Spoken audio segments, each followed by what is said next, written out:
صوبہ پنجاب کے بعد اب چلتے ہیں گلگت بلتستان کی طرف۔ ناظرین، پاکستانی خواتین کسی بھی میدان میں مردوں سے پیچھے نہیں، لیکن ملک کے بعض علاقے ایسے ہیں جہاں خواتین کو آگے بڑھنے کے مواقع میسر ہی نہیں۔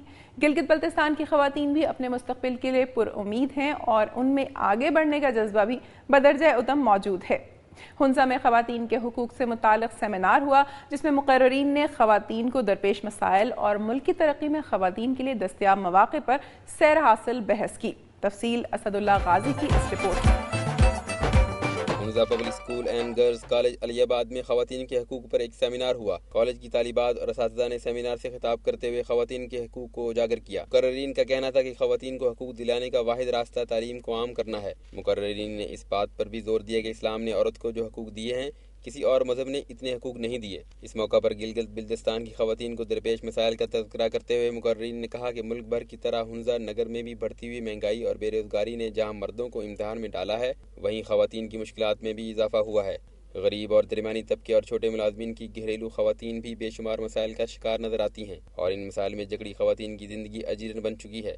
دیہاتی خواتین گھریلو کام اور بچوں کی نگرانی کے علاوہ نہ صرف مال مویشی کی دیکھ بھال کرتی ہیں، بلکہ بعض مقامات پر مال مویشی کے لیے گھاس کاٹ کر لانا، جنگلوں سے لکڑی لانا اور مال مویشی کا گوبر تک صاف کرنا ان بدقسمت خواتین کی ذمہ داری تصور کی جاتی ہے، بلکہ اکثر گھرانوں میں بھائی اور والدین بھی ان خواتین کے حقوق پر ڈاکہ ڈالنے میں نمایاں نظر آتے ہیں۔ اور پھر ناخواندہ، غیر ہنرمند اور بیوہ خواتین کو جن مشکلات کا سامنا کرنا پڑتا ہے، اس کا اندازہ نہیں لگایا جا سکتا۔ مقررین نے حکومت سے مطالبہ کیا کہ خواتین کی تعلیم کے لیے مثبت اور ٹھوس اقدامات اٹھائے جائیں اور علاقے میں وزیراعظم کا اعلان کردہ میڈیکل اور انجینئرنگ کالج کا قیام بھی عمل میں لایا جائے تاکہ اس سے علاقے کی خواتین بھی اس سہولت سے فائدہ اٹھا سکیں۔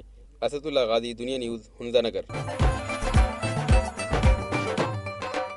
اب چلتے ہیں جنت نظیر وادی کشمیر کی جانب، جہاں آزاد کشمیر کے وزیر اعظم راجہ فاروق حیدر خان نے ملازمین سے رشوت کے خاتمے اور میرٹ کی بالادستی کے لیے مسجد شاہ خالد میں عہد لیا کہ وہ ریاستی اداروں کو مستحکم کرنے کے لیے دیانتداری سے کام کریں گے۔ اس حوالے سے دیکھتے ہیں مظفر آباد سے تعظیم یاسین کی یہ رپورٹ۔ میں اس وقت ایوان وزیر اعظم سے ملکہ مسجد شاہ خالد کے باہر موجود ہوں، جہاں وزیر اعظم راجہ فاروق حیدر خان نے سرکاری ملازمین سے خطاب کیا۔ وزیر اعظم راجہ فاروق حیدر خان نے کہا کہ عدلیہ میں تطہیری عمل کو مکمل کرنے کے بعد محکمہ تعلیم سے کالی بھیڑوں کا صفایا کیا جائے گا۔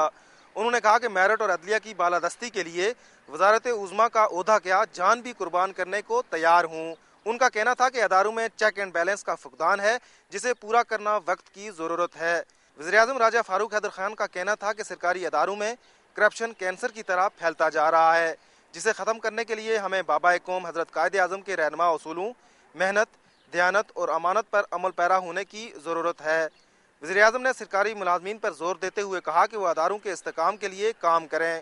وزیر اعظم راجہ فاروق حیدر خان نے مسجد شاہ خالد میں ملازمین سے عہد لیا کہ وہ آزاد کشمیر میں کرپشن اور رشوت کے خاتمے کے لیے ان کا ساتھ دیں گے۔ وزیر اعظم آزاد کشمیر کے اس خطاب کو سرکاری ملازمین کے اندر کافی پذیرائی حاصل ہوئی ہے۔ کیمرہ مین محمد نوید کے ساتھ تعظیم یاسین، دنیا نیوز، مظفر آباد۔ پروگرام کے آخر میں چلتے ہیں اسلام آباد۔ پاکستان میں ٹیلنٹ کی کمی نہیں، کھیل ہو یا کوئی اور میدان، پاکستان نے ہر میدان میں اپنا نام روشن کیا ہے۔ سنوکر میں بھی پاکستان نے بڑے نام پیدا کیے ہیں۔ اسلام آباد کے اسپورٹس کمپلیکس میں دوسری نیشنل رینکنگ سنوکر چیمپئن شپ منعقد کی جا رہی ہے، جس میں 32 کھلاڑی حصہ لے رہے ہیں۔ اس چیمپئن شپ کا مقصد ٹیلنٹ کو اجاگر کرنا ہے۔ مزید تفصیل کے لیے دیکھتے ہیں ہارون صدیقی کی رپورٹ۔ اسلام آباد کے اسپورٹس کمپلیکس میں دوسری national bank of Pakistan snooker championship کا انعقاد کیا گیا ہے۔ اس چیمپئن شپ کے انعقاد کا بنیادی مقصد ملک بھر سے ٹیلنٹ کو اجاگر کرنا ہے۔ چیمپئن شپ میں ملک بھر سے 32 کھلاڑی حصہ لے رہے ہیں۔ صوبہ پنجاب سے تعلق رکھنے والے محمد سجاد چیمپئن شپ میں اپنے ٹائٹل کا دفاع کریں گے۔ کھلاڑیوں میں ایمیچور عالمی چیمپئن محمد یوسف بھی شامل ہیں۔ یہ چیمپئن شپ اسلام آباد میں 6 دن جاری رہے گی اور 28 اپریل کو اختتام پذیر ہوگی۔ کامیاب ہونے والے کھلاڑیوں میں 1,25,000 روپے انعامی رقم تقسیم کی جائے گی۔ Champion ship Pakistan billiard and snooker ایسوسی ایشن کی جانب سے منعقد کی گئی ہے۔ پاکستان بلیئرڈ اینڈ سنوکر ایسوسی ایشن کی سالانہ اخراجات تقریباً 80 لاکھ کے ہیں، جبکہ وزارت کھیل کی جانب سے صرف 14 لاکھ کی سالانہ گرانٹ مختص کی گئی ہے۔